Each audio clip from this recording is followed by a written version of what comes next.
Hello and welcome to Arky Corner. This is episode number 20, and today we will be doing an overview of what makes restrooms comply with California accessibility requirements, so hold on to your seats.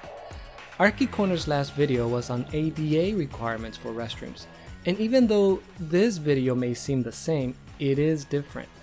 In this video we will be discussing accessibility requirements specific to California. What does that even mean? Well, simply put, California takes the ADA requirements, adds more requirements, and then boom, you have California requirements. Therefore, in theory, California requirements should meet all ADA requirements for restrooms as it relates to dimensions and installation. Like the last video on ADA restrooms, this video may also be a little long. Therefore, a timestamp has been provided in the video description for your use in accessing different topics. So if you want to jump to a specific topic, feel free to do so. But we do hope you watch the entire video. And just really quick, before we get started, Arky Corner is a growing channel, and every like and every subscriber helps in making videos like this possible. So do not forget to subscribe, give us a thumbs up, share with others, place questions and/or comments in the video description below. It is thanks to people like you that this channel is able to grow. And just to be clear, again, we're talking about commercial applications in adult restrooms in California. So let's get started. Why don't we start with something that the ADA does not even require, and that is signs. Men's restrooms must have a sign mounted on the door that is in the shape of an upward pointing triangle. Each edge of the triangle must be 12 inches. Women's restrooms must have a sign mounted on the door that is in the shape of a circle and must be 12 inches in diameter. For both signs, whether it's men's or women's, the color of the triangle or circle must contrast with the color of the door. The sign must be a 1/4 inch thick, and they must be mounted within 1 inch of the center of the door and be mounted between 58 inches minimum and 60 inches maximum above the finished floor measured to the center of the sign. It is interesting to note that oftentimes when you see restroom door mounted signs, they are often accompanied by pictograms, whether it is the international symbol for a man or a woman, or sometimes there's a letter M for man or W for woman. In reality, those are not required. You may place them, but if you place pictograms, just be aware that there's a section for requirements on pictograms. So be sure to keep that in mind. Now, let's go into the toilet room itself. You are required to have a turning space in the toilet room. This can be provided by either having a 60-inch minimum diameter circle within the room or a T-shaped space with the minimum dimensions you see drawn here. As we talk about additional clearances, know that clear floor spaces, clearances at a fixture, and turning spaces are indeed allowed to overlap each other. And in case you're wondering, yes, the door can swing into the turning spaces, but a door cannot swing into floor spaces or clearances required for any fixture, which we will talk about shortly. Now, California is specific in differentiating compartment doors and regular room doors in the toilet room. A compartment door can encroach in the turning space without any limitation. The regular toilet room door, however, can only encroach into the turning space by 12 inches. Let's now move on to lavatories. The floor or ground space requirements are that a clear floor space be provided for a forward approach. A forward approach is 30 inches minimum by 48 inches minimum in size, as you see drawn here in floor plan. Please note that if this lavatory was to be a single lavatory and it was in an alcove deeper than 24 inches, the clearance would need to be 36 inches wide minimum instead of just 30 inches. Knee and toe clearances below the sink are also required. Starting with the knee clearances. California has special requirements for lavatories when it comes to knee clearances. The bottom of the sink must be at 29 inches minimum, which is different than the ADA. This dimension can gradually be reduced to 27 inches minimum and should extend a minimum of 8 inches back. From there, the clearance can be reduced to 9 inches and should extend 11 inches back minimum. And following up with the toe clearance. Toe clearance is required to extend 17 inches minimum and 25 inches maximum underneath. If you do extend the 17 inches up to 25 inches back, note that you need to move the entire clearance back because you cannot extend the toe clearance more than 6 inches beyond the knee clearance. California is also specific to the minimum distance between a lavatory and an adjacent wall or partition. The lavatory must be 18 inches minimum away from the finished wall or partition, measured from the center line of the fixture. 34 inches maximum height is required to the top of the counter or top of the lavatory rim, whichever one is higher. So if your lavatory is a top-mounted lavatory, as shown here, the measurements are taken to the top of the lavatory rim, not the countertop. This gets overlooked all the time. You would be surprised. Many just measure the countertop and think that it will be fine, so be careful. Be sure you know what type of lavatory you're using. And now for the faucets. We have all seen faucets with knobs, mainly in residential applications. However, the controls used to operate a faucet are not allowed to have tight grasping, pinching, or twisting of the wrist. In addition, it is required to be operable with one hand, and that is why most of the time you see levers used to operate them, similar to what is shown here. Alternatively, if you activate the faucet by pushing on hardware or by a sensor, the faucet must remain open for at least 10 seconds. Last but not least for lavatories, water supply and drain pipes under lavatories are required to be insulated or otherwise configured to protect against contact, which in many cases just means having a built counter beneath for protection. One down. Alright, we're done with lavatories. Let's move on to mirrors. If a mirror is provided above a lavatory, the bottom edge of the reflective surface must be at 40 inches above finished floor maximum. Let's zoom in here because it is important to note that this is not to the frame or trim that surrounds the mirror. No, this is measured to the reflective surface, which in this case would be up here. So be careful. How about other type of mirrors, such as full body mirrors? These are required to have the bottom edge of the reflective surface at 35 inches maximum above the finished floor. There is no reference on how tall a mirror should be, but the DOJ has advised that a single full-length mirror can accommodate a greater number of people, including children, if such full-height mirror has a top edge at 74 inches minimum above the finished floor. We're not going to talk about this, but as an FYI, California also has requirements for mirrors located in locker rooms. Just FYI, in case you need to do something in a locker room. Alright, we're done with another one. Let's now switch on to urinals. Just like the lavatory, the urinal must also have a clear floor or ground space designed for front approach, which, as we mentioned before, is a 30-inch minimum by 48-inch minimum floor clearance. And just like the lavatory, if the depth is greater than 24 inches, then 36-inch minimum width is required, not just 30 inches wide. Urinals may be stall type or wall hung type, as shown here. If it is a wall hung type, the rim must be 17 inches maximum above the finished floor. However, regardless of whether it is stall type or wall hung type, they both must be 13.5 inches deep minimum. California is different in that the flushing control has to be mounted to a maximum height of 44 inches maximum above the finished floor. Hey, we're moving along nicely, guys. We're moving on. So hold on tight, we're getting there. Let's move on to accessible water closet compartments. But before we start talking about water closets, let's clear something up really quick. There is a difference between toilet compartments and toilet rooms.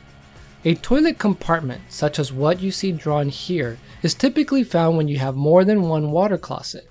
A toilet room, on the other hand, as you can now see here, is a room that is usually used by only one person at a time, or by a family like a parent going in there with a child. With that in mind, first we're going to talk about toilet compartments. and then we'll come back to toilet rooms at the end. One more thing to clarify, just in case this is new to you. In multi-toilet rooms, such as the one drawn here, you will notice that there are multiple water closet compartments. One of them is larger than the rest. This larger one is often referred to as the accessible stall, and is the stall that needs to meet all the requirements set forth for accessibility. California requires that a minimum of 5% of the accessible water closet compartments be accessible. In the men's restroom, the total number of compartments includes the urinals. Now that we have that out of the way, let's talk about the door leading into the accessible compartment stall.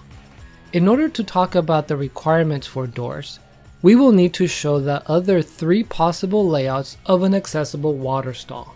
You have side door that swings in, side door that swings out, front door that swings in, and front door that swings out.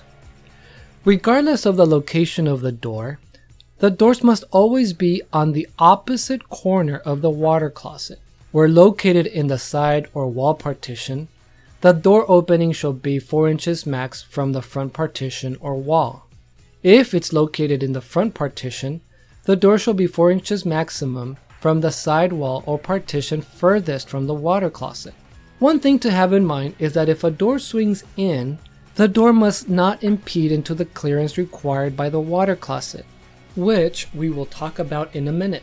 The following items also apply to these doors regardless of their location. The door needs to be self-closing, usually by means of a gravity hinge. A door pull must be placed on both sides of the door near the latch. Now for the operation of the hardware, it must be operable with one hand and cannot require tight grasping, pinching, or twisting of the wrist. In California, hardware shall be between 34 inches minimum and 44 inches maximum above the finished floor. As for other clearances pertaining to doors, there's another video that was created just for doors. A link will be provided at the end of this video if you are interested. The clearances apply to these doors as well, with 2 California exceptions. The first exception is that if the approach to the door is from the push side of the compartment door, clearance between the door and any obstruction is required to be 48 inches minimum. The second exception is that when it's located at the side of a toilet compartment, the door opening shall provide a clear width of 34 inches minimum. Let's talk about compartment size. The size for an accessible water closet depends on the type of water closet you have. And in California, it also depends on the location of the door. There are 2 types of water closets, wall hung and floor mounted. If you use a wall hung type of water closet, 56 inches depth minimum is required. If floor mounted, then 59-inch depth minimum is required. As for widths, regardless of the water closet type, 60 inches minimum is required. Also, a side note here is that items such as grab bars, dispensers, sanitary napkin disposal units, coat hooks, shelves, accessible routes, clear floor space, and other clearances required at other fixtures and turning space may be provided within these clearances. However, the DOJ advisory tells us that this space cannot be obstructed by baby changing tables or other fixtures or conveniences that were not already discussed. For example, as shown here, the doors cannot impede into this required clearance. In addition, specific to California, accessible compartments with a side swinging door must have 60 inches maneuvering space in front of the water closet. Also, accessible compartments with an end opening door must have 48 inches in front of the water closets. And last, in California, accessible compartments with an in-swinging door clarify that in addition to the clearance required by the water closet, there must be 36 inches of maneuvering space provided. Your doors may encroach into this maneuvering space. Because these are multi-toilet compartments, they are usually separated by partitions, either located on the front, the side, or both partitions. These partitions must meet certain toe clearances. These clearances must meet 9 inches minimum above the finished floor and 6 inches minimum depth beyond the partition outside of the stall. California does not have an exception for the front partition. However, like ADA, it does have an exception that you don't need these for the side partition if the width of the compartment is greater than 66 inches, regardless of the type of water closet used. Are you still hanging on? Are you still with us? I hope you are. We're halfway through this, probably a little more. So let's keep on moving. Don't give up. You're almost done. You're almost there. Come on. Let's move on to the requirements for water closets in the accessible stall. As you see here, there must be a wall or partition on the back and on the side. California has more stringent requirements in water closet placement. The water closet must be between 17 and 18 inches from the sidewall or partition, measured to the center line of the water closet. Water closet seats shall be between 17 inches minimum and 19 inches maximum above the finished floor, measured to the top of the seat. The seat should not be sprung to return to the lifted position. California also sets a limit, noting that the seats must be 2 inches high maximum. And on to the flush controls. In California, flush controls should be placed 44 inches maximum above the finished floor. They can be hand operated or automatic. If they are hand operated, they must be located on the open side of the water closet. Moving on to toilet paper dispensers. These must be located between 7 inches minimum and 9 inches maximum in front of the water closet. This is measured to the center line of the toilet paper dispenser to the water closet front edge. California differs with ADA in noting that the outlet of the dispenser should be at 19 inches minimum above the finished floor. In addition, the dispenser must be below the grab bar, and there are additional grab bar clearances that must be met, which we will talk about in a minute.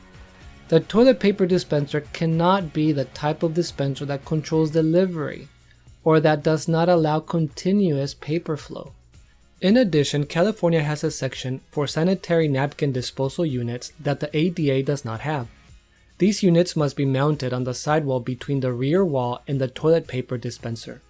It is interesting that a specific horizontal plane dimension is not noted, only that it be adjacent to the toilet paper dispenser.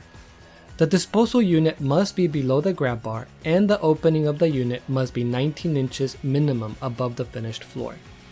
And now let's move on to the grab bars. Grab bars are required at the end and side of the water closet. Let's first start with the side grab bar.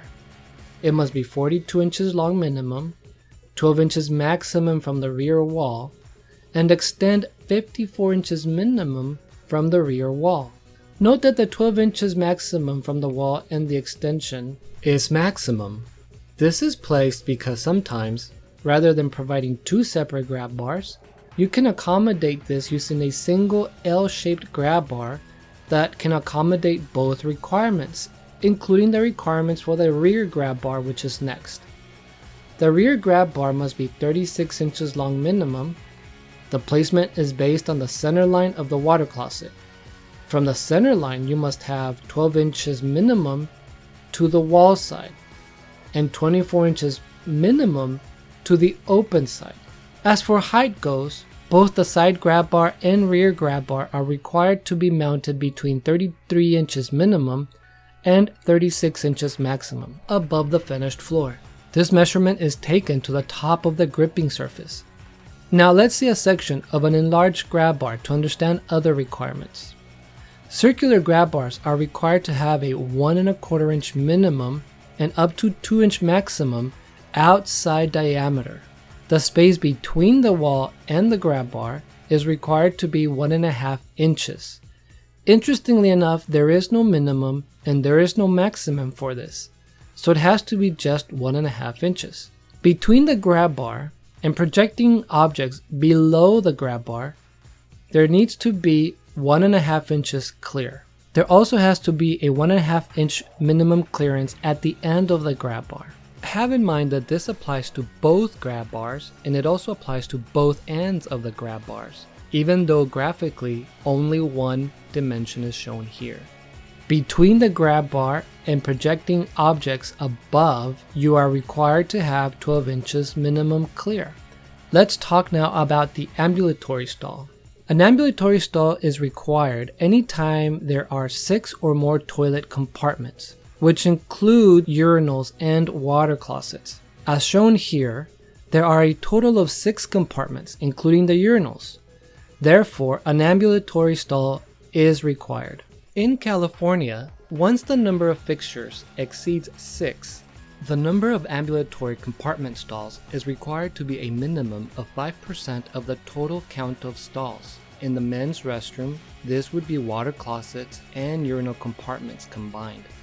To provide one, an ambulatory stall is required to be between 35 inches wide minimum and 37 inches wide maximum. It's also required to have 60 inches minimum in length. Specific to California, if the approach to the door is from the latch side, the door must have a clearance of 44 inches minimum. The water closet must be between 17 inches and 19 inches from the side or wall partition, measured to the center line of the water closet, as shown here. This measurement is to both partitions. Grab bars must also be placed on each side. These grab bars are required to meet the same exact requirements as the side grab bars in the accessible stall we talked about earlier. 42 inches minimum, 12 inches max from the back wall, and must extend from the back wall a minimum of 54 inches. Going back to the plan view here, the doors provided must also be self-closing. A door pull must be placed on both sides of the door near the latch, and the doors cannot swing into the minimum required compartment area, which basically means you have to swing the door out unless you make the stall deeper. Man, we're covering a lot of space here, guys. Almost there, just a little more. We are moving on now to the accessories. Coat hooks may be installed up to 48 inches maximum above the finished floor, only if there's no obstruction below. Since this is a restroom, it is uncommon to have a counter or shelves underneath the coat hook. And let's face it, if you place a counter or shelf beneath a coat hook, then why even put one at all? Come on. Just have in mind that if there are obstructions below, although unlikely, this might be reduced to 44 inches above the finished floor depending on the type of obstruction. Technically speaking, you can place a coat hook right down to 15 inches minimum above the finished floor. But again, if you're placing a coat hook at 15 inches above the finished floor, then why are you placing one to begin with? Nevertheless, it's allowed. Also in California, accessories are specifically called out to be 40 inches maximum above the finished floor, as you can see here. Just have in mind that when it comes to accessories, the top mounting height is to the operable part, whether it's a lever, a button, or whatever it may be. It has to be to the top of the highest operable part. Moving on to shelves. The shelves may be installed between 40 inches minimum and 48 inches maximum above the finished floor. However, the shelf should not be more than 4 inches deep. If you guys have gotten this far, congrats. We're just a couple of items away from finalizing this thing. The last items to talk about are single toilet rooms. These pretty much have the same requirements as a toilet compartment, which we've been talking about this whole time, with just one exception. There must be a 60-inch by 56-inch minimum clearance measured from the perpendicular wall or partition and the rear wall or partition, respectively. This is regardless of whether the toilet is wall-mounted or floor-mounted. In addition, in California, you are also required to have 48 inches clear maneuvering space in front of the water closet, keeping the 60-inch width. Alright, man, take a look at everything we've learned today. We did a lot. You've made it to the end of the video. Congratulations. I hope you found this video interesting. Please remember to place your comments below, and if you're interested in a certain subject, please note it. I am leaving you with some videos that I think may interest you, including one that speaks about the maneuvering clearances required at doors. Please remember to subscribe if you like this content. And know the thumbs up always help, so if you feel like you're in a cheerful mood, please give this video a thumbs up. I hope you have a good day or a good night, depending on when you're watching this. But for now, this is Arky Corner signing out.